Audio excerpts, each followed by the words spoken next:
Hi, I'm Brett Christopherson with USA Today Network Wisconsin, and this is today's Coronavirus 5 and 5, a 5 minute rundown of five of the top stories by our network of journalists who continue to report on the COVID 19 pandemic. We'll start with the latest look at the numbers, and this headline: State sees new single day records in coronavirus deaths, cases, and tests.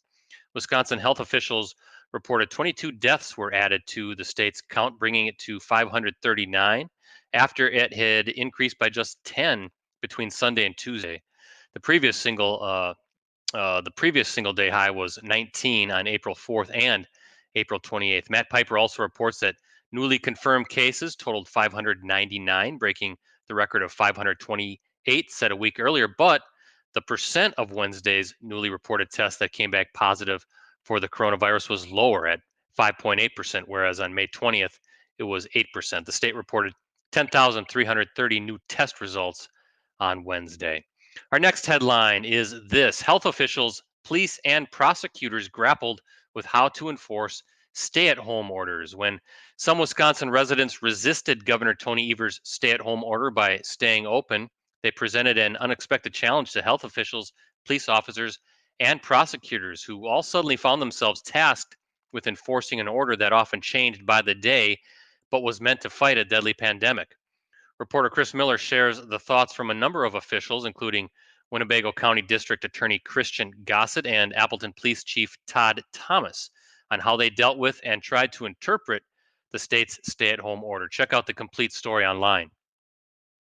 Moving on to this headline: Evers directs $200 million in CARES Act money to local governments. Wisconsin counties, cities, villages, towns, and federally recognized tribes will receive $200 million to help the local governments respond to the coronavirus pandemic. Governor Tony Evers' office announced that on Wednesday. The funding will come from federal CARES Act dollars. Reporter Allison Durr will be updating the story, so keep checking back for more details on that, as well as more information. Next, tests of COVID 19 survivor plasma to move to the next phase. Two new clinical trials will begin this week, testing plasma from patients who have recovered from COVID 19 on people who have been exposed to the virus or are in the early stages of the disease. Doctors at Johns Hopkins University in Baltimore are leading the trials, which will take place there and at 15 other sites across the country. The Journal Sentinel's Mark Johnson writes that more than 16,000 Americans with COVID 19 have been infused with plasma from recovered patients under the U.S. government's expanded use program, and early reports have found no major safety issues. Mark also reports that a very small preliminary study released late last week found that the death rate of those infused with survivor plasma was about half that of similar patients who did not receive the plasma. A developing story to definitely keep an eye on. And finally, we'll close with this headline: A Wisconsin epidemiologist and her nerdy girls amplify women scientists' voice in the pandemic. Health and science reporter Madeline Heim profiles a project called Dear Pandemic, in which a group of doctoral degree holding women from universities across the country answer people's questions about the coronavirus on Facebook, Twitter, and Instagram. Including only women in the project was partly coincidence and partly intentional. That's according to University of Wisconsin Madison social epidemiologist Malia Jones, who happened to be a guest on a recent coronavirus edition of our Newsmakers show.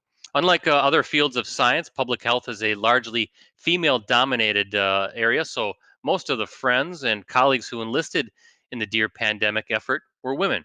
But they also sought to diversify the voices from which people were getting their information. It's an interesting read, and you can check out the complete version of that story online. Find those stories and more coronavirus coverage on any of our 10 USA Today Network Wisconsin websites and jsonline.com. Two more items. First, look for a special edition of a coronavirus edition, I should say, of our Newsmaker show today at 4 o'clock. So that's coming up shortly right after this.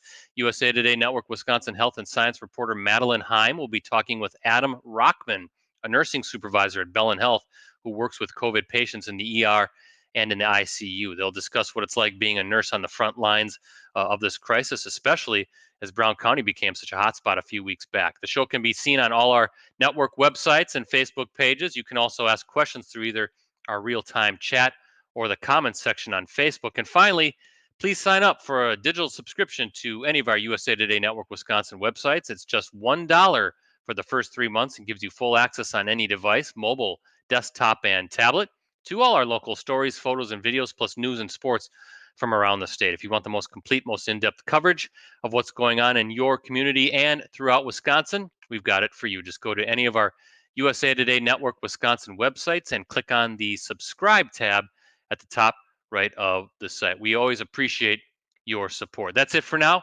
Have a great rest of your day.